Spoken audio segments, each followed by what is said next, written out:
Waalaikumsalam warahmatullahi wabarakatuh.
Terima kasih Bapak Ahmad Taufik beserta Pak Irwan Fitriana atas perkenalan yang sudah disampaikan. Bismillahirrahmanirrahim. Assalamualaikum warahmatullahi wabarakatuh. Alhamdulillahirabbil alamin. Wa bihi nasta'in ala umuri dunya waddin. Wala alihi washabihi ajmain, amma ba'du. Bapak dan Ibu yang hebat, yang alhamdulillah pada kesempatan ini sudah bisa melihat dan mendengar apa yang ingin saya sampaikan. Pada kesempatan ini kita masih tetap berada di rumah, tapi saya sangat kagum dan respect kepada Bapak dan Ibu sekalian. Walaupun kita masih tetap ada anjuran untuk tetap di rumah, Bapak dan Ibu sangat perlu dan memerlukan betapa banyaknya ilmu walaupun kita tidak bisa bertemu secara langsung.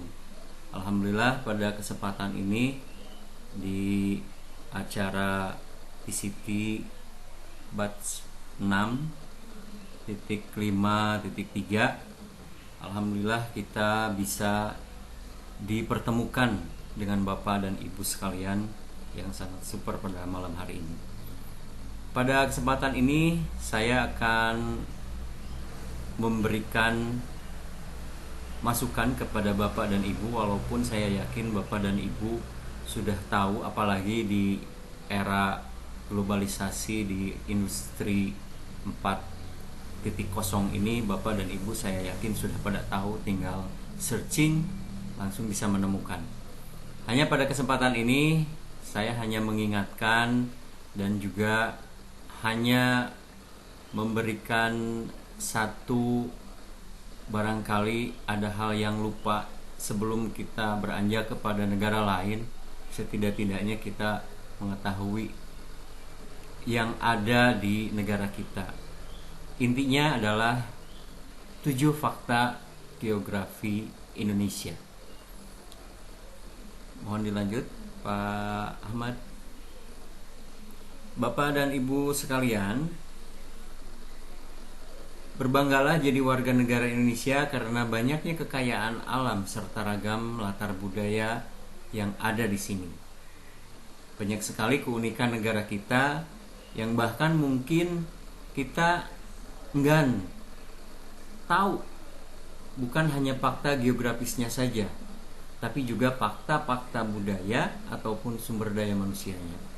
Pada kesempatan ini akan saya sampaikan beberapa fakta geografis Indonesia yang sangat menarik. Mari kita simak. Lanjut. Yang pertama, Danau Toba merupakan danau terbesar di Indonesia. Apa faktanya? Kita lihat. Lanjutkan, Pak Ahmad. Fakta geografi Indonesia yang pertama berkaitan dengan danau legendaris di Medan atau letaknya di Sumatera Utara. Indonesia memiliki banyak danau yang ada di berbagai kepulauannya. Tahukah Anda kalau danau terbesar di Indonesia adalah Danau Toba? Ya, memang Danau Toba ini terletak di Sumatera Utara dan ini merupakan danau terbesar di Indonesia. Disebut sebagai terbesar, latar belakangnya memiliki panjang mencapai 100 km dengan lebar 30 km dan kedalaman mencapai 505 meter. Makanya ada satu kejadian pada waktu itu, kapal penumpang yang akan ke Pulau Samosir itu sangat lama untuk mencari bangkai kapal dan lama untuk menemukan para penumpangnya. Di Danau Toba, luas permukaan Danau Toba itu mencapai 1.130 km persegi dengan volume air mencapai 240 km persegi. Danau ini merupakan memiliki dua keunikan tersendiri, yakni berada di elevansi 905 meter dan memiliki pulau di tengah-tengahnya, yaitu Pulau Samosir. Lanjut. Yang kedua, Indonesia berada di antara dua benua dan dua samudra. Kita lihat di dalam gambar tersebut. Faktor geografis Indonesia yang unik lainnya terletak pada letak geografisnya, yaitu berada di antara dua benua dan dua samudra. Dua benua yang mengapit Indonesia adalah benua Asia dan benua Australia. Sedangkan dua samudra yang mengapit Indonesia ialah Samudra Hindia dan Samudra Pasifik. Karena letaknya yang terapit tersebut, Indonesia pada zaman dahulu menjadi pusat jalur perdagangan yang ramai. Selain itu, Indonesia menjadi satu-satunya negara yang berada di antara dua benua dan dua samudra. Dan tidak menutup kemungkinan sekarang pun penyebaran dari wabah pandemi COVID-19 tidak menutup kemungkinan Indonesia akan terus bertambah korbannya.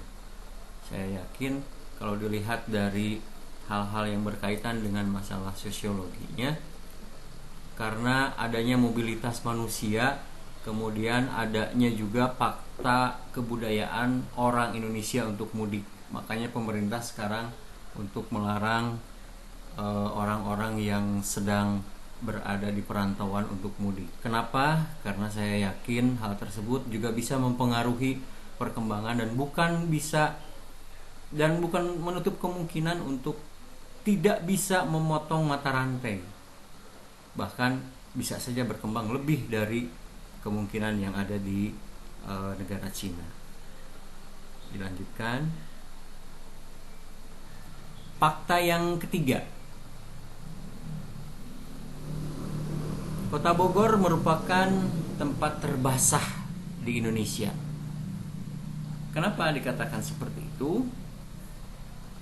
Di antara semua kota yang ada di Indonesia, Kota Bogor merupakan tempat paling basah, sebab di kota tersebut hujan turun rata-rata 320 hari per tahun.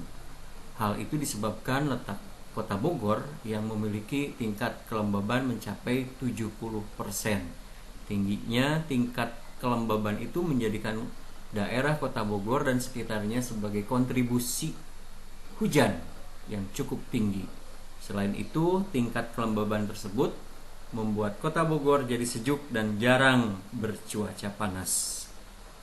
Kita lanjutkan ke fakta yang selanjutnya, yaitu fakta yang keempat.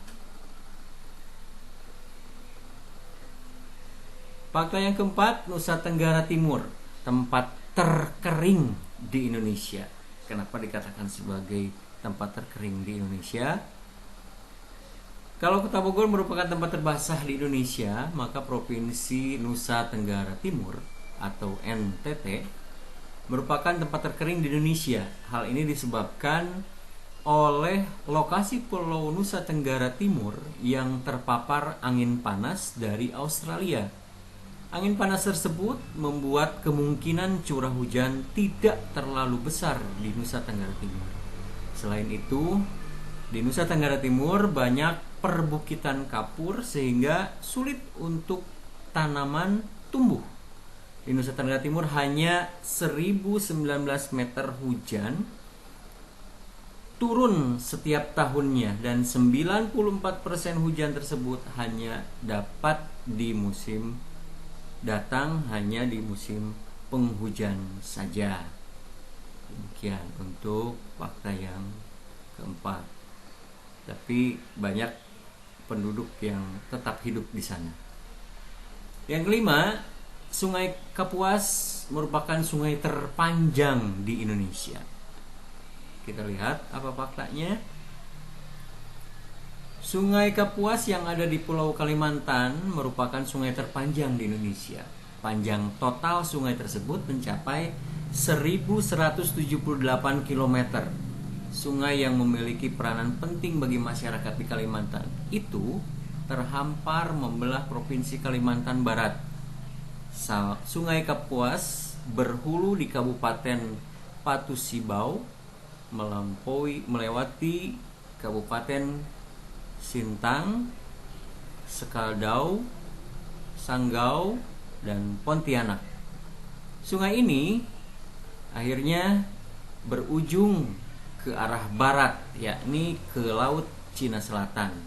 Tak hanya itu, Sungai Kapuas memiliki lebar sebesar 70 sampai 150 meter. Lebar dari sungai itu mencapai 70 sampai 150 meter. Kita bayangkan beberapa daerah atau tempat atau wilayah disatukan oleh jembatan-jembatan yang begitu panjang. Demikian. Fakta selanjutnya kita lihat. Yang keenam adalah Pulau Bungin. Pulau Bungin ini merupakan pulau terpadat di Indonesia. Kenapa dikatakan seperti itu? Kita tahu Indonesia merupakan negara kepulauan, tapi salah satu pulaunya ini berada di Provinsi Nusa Tenggara Barat. Itu merupakan pulau terpadat di Indonesia. Dikatakan terpadat lantaran nyaris tidak ada lahan kosong di atas pulau tersebut karena sudah dipadati oleh pemukiman warga. Pulau Bungin memiliki luas sekitar 8,5 hektar dengan jumlah penduduk kurang lebih 3.400 jiwa. Artinya, pulau ini memiliki kepadatan penduduk sebesar 4 orang untuk setiap 100 meter perseginya. Saking padatnya, bila ada warga yang ingin mendirikan rumah di Pulau Bungin ini, maka dia harus mereklamasi pulau tersebut dengan cara mengeruk lautan dengan karang. Diperkirakan penduduk di Pulau Bungin tersebut bertambah, dan tentunya hal ini membuat keberadaan pulau tersebut semakin padat. Kita tahu bahkan salah satu sirkuit yang terbesar di Indonesia akan dibuat di Nusa Tenggara Barat ini karena dilihat dari objek wisata yang begitu sangat menarik di Nusa Tenggara Barat ini. Kita lanjutkan pada fakta yang terakhir, yaitu Danau Kalimutu, danau berwarna di Indonesia. Apa faktanya? Kita lihat. Danau Kalimutu merupakan 3 buah danau yang berada di puncak Gunung Kalimutu, Flores, Nusa Tenggara Timur. Masing-masing dari 3 danau itu memiliki nama, yakni Tiwu Ata Mbupu, Tiwu Nua Muri, Ku Pai, dan Tiwu Atapolo. Danau Tiwu Nua Muri Ku Pai atau disebut juga sebagai Danau Pemuda dan Gadis merupakan danau paling dalam dibandingkan dua danau lainnya. Danau tersebut memiliki kedalaman mencapai 127 meter, sedangkan Danau Tiwu Atapolo memiliki kedalaman 64 meter dan Tiwu Atambuku atau Danau Orang Tua mencapai 67 meter. Ketiga danau itu dikatakan sebagai danau unik lantaran sering berganti warna. Sejak tahun 1915 hingga 2011, gugus Danau Kalimutu tersebut telah berganti warna sebanyak 44 kali. Adapun perubahan warna pada danau itu berbeda-beda. Misalnya adanya perubahan gas gunung api di Gunung Kalimutu. Ketika warnanya merah dan coklat tua, maka itu disebabkan oleh tercampurnya zat besi dalam fluida di dalam danau tersebut. Dan warna hijau disebabkan oleh biota alam yang ada di dalam danau tersebut. Selain itu, erupsi danau juga menyebabkan perubahan warna di ketiga danau Kalimutu tersebut. Demikian Bapak dan Ibu yang hebat, pada kesempatan ini 7 fakta geografi Indonesia yang ada di belahan Indonesia sudah saya sampaikan kepada Bapak dan Ibu. Adapun Bapak dan Ibu masih penasaran, Pak, sebetulnya masih ada di sini ya, seperti salah satunya di daerah Ciracap. Untuk pengetahuan Bapak dan Ibu, di daerah Ciracap, kenapa di daerah Ciracap ada daerah yang namanya Jaringau, Kampung Jaringau? Ada satu sejarah mengatakan ketika orang-orang Jawa datang ke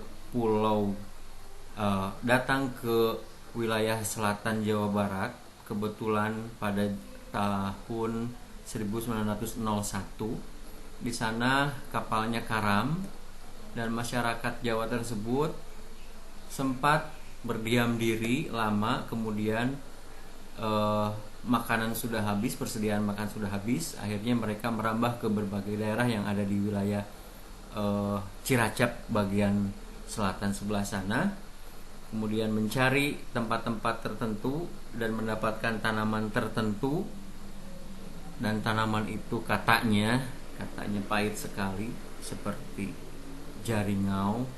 Jaringau itu satu buah tanaman yang rasa akar dan semuanya itu terasa pahit. Makanya orang Jawa pertama kali menamakan daerah itu daerah Jaringau.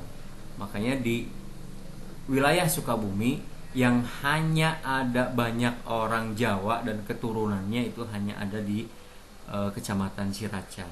Kalau tidak percaya, silahkan Bapak dan Ibu datang ke sini.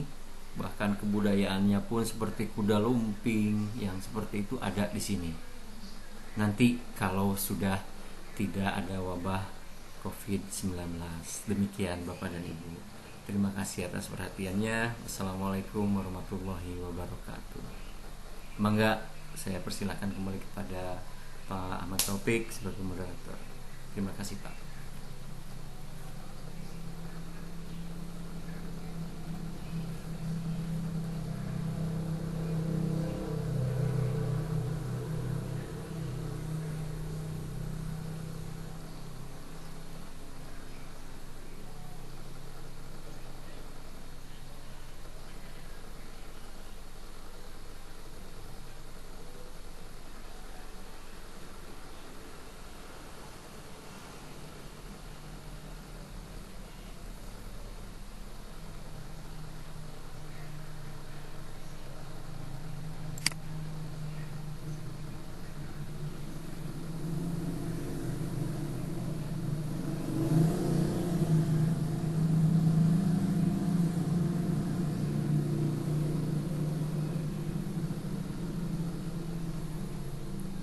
Mangga Bapak Ibu, ini ada dari Ibu Amalia ya, Amalia Nur Fajriani ya.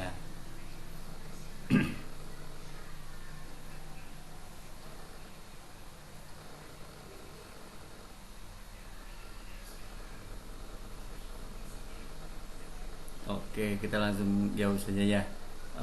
Kalau menurut saya Ibu, bahwa fakta ketujuh, tujuh fakta dari geografi Indonesia itu hanya ada di Indonesia, benar. Kenapa saya katakan benar? Kalau dilihat dari letak geografi seperti itu, salah satunya kita ambil dari Kota Bogor.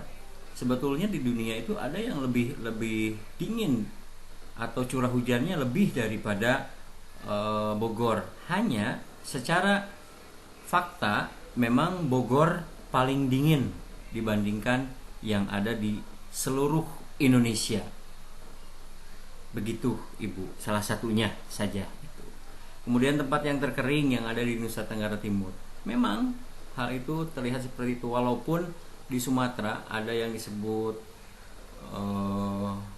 di dekat Gunung Kerinci itu ada disebut stepa yang sangat luas, tapi panasnya atau kekeringannya tidak melebihi dari Nusa Tenggara Timur, Bu.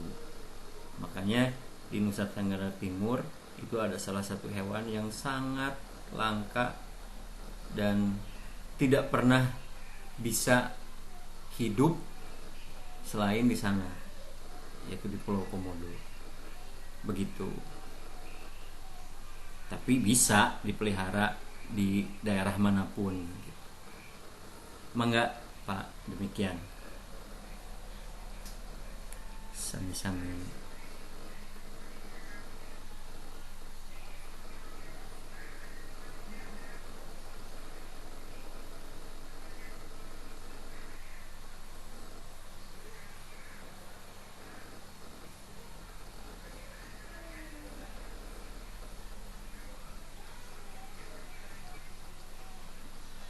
Mudah-mudahan.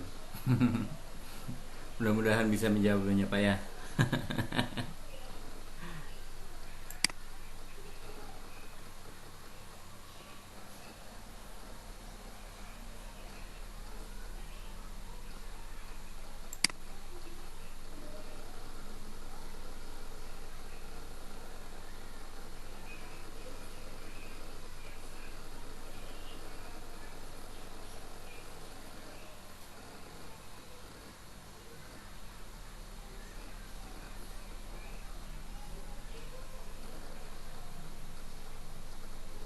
Pak Irwan masih terkendala ini Kak, kayaknya Pak, jaringan.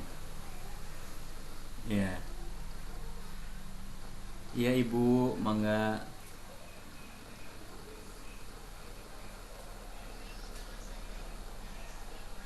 Oh Ibu, mangga, mangga Ibu.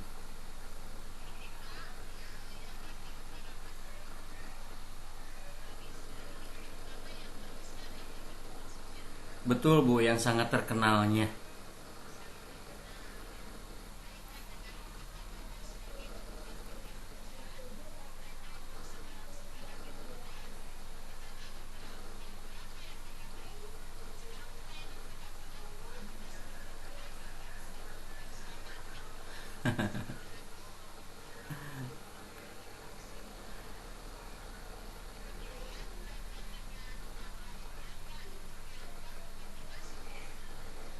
Kalau geopark sebetulnya Ibu, Pak Ahmad, saya langsung ya Pak Ahmad ya.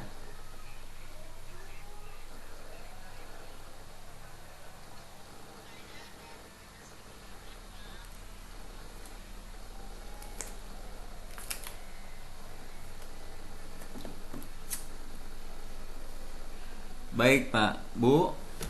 Kalau kata Ibu, fakta hal yang seperti itu sebetulnya masih berlaku Bu untuk daerah Bogor. Kenapa saya katakan seperti itu?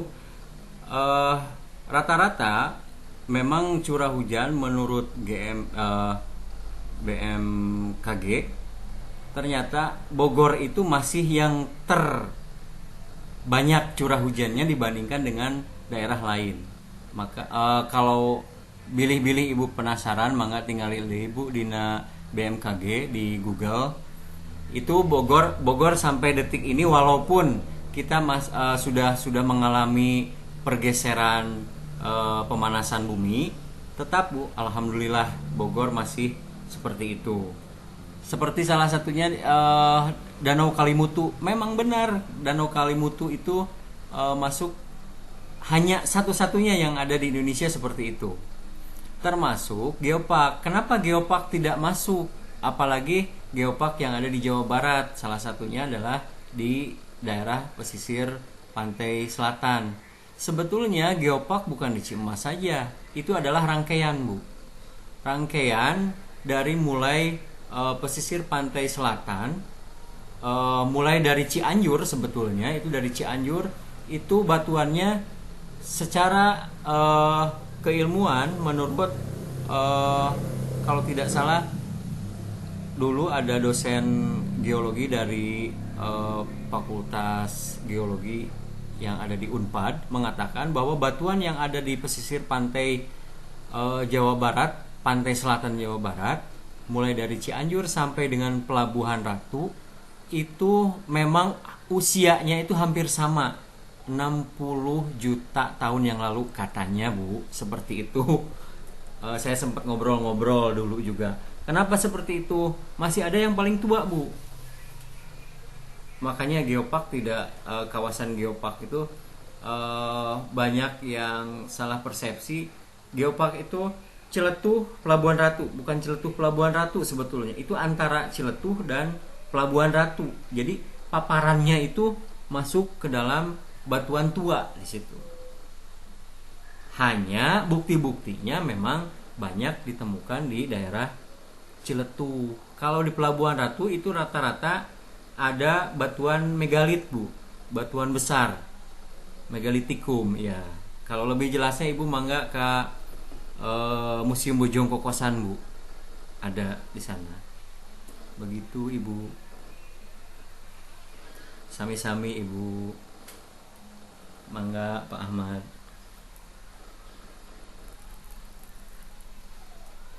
Sami-sami, Pak.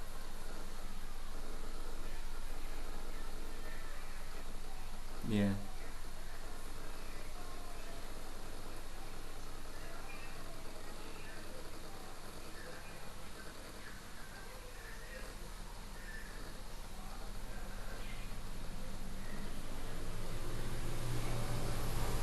Baik, terima kasih Pak Pian ya.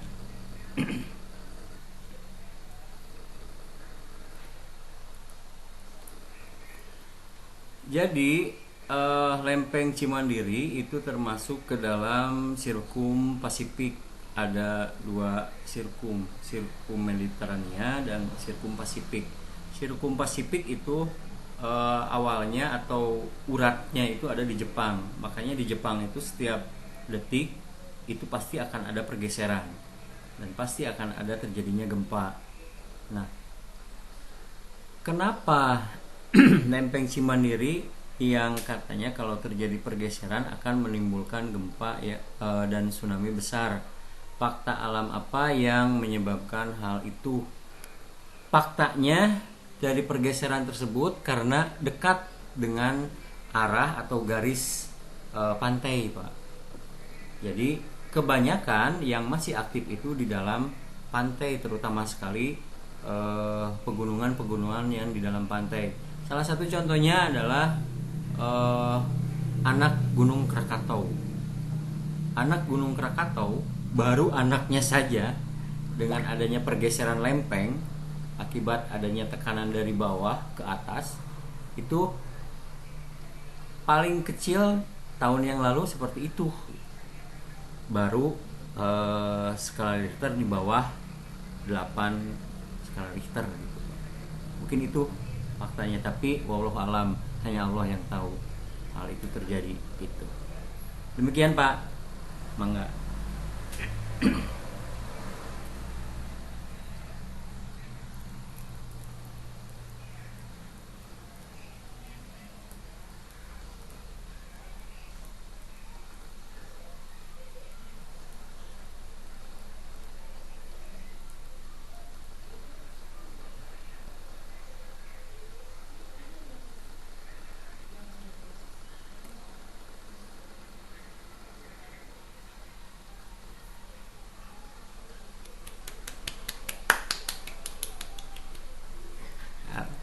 Alhamdulillah.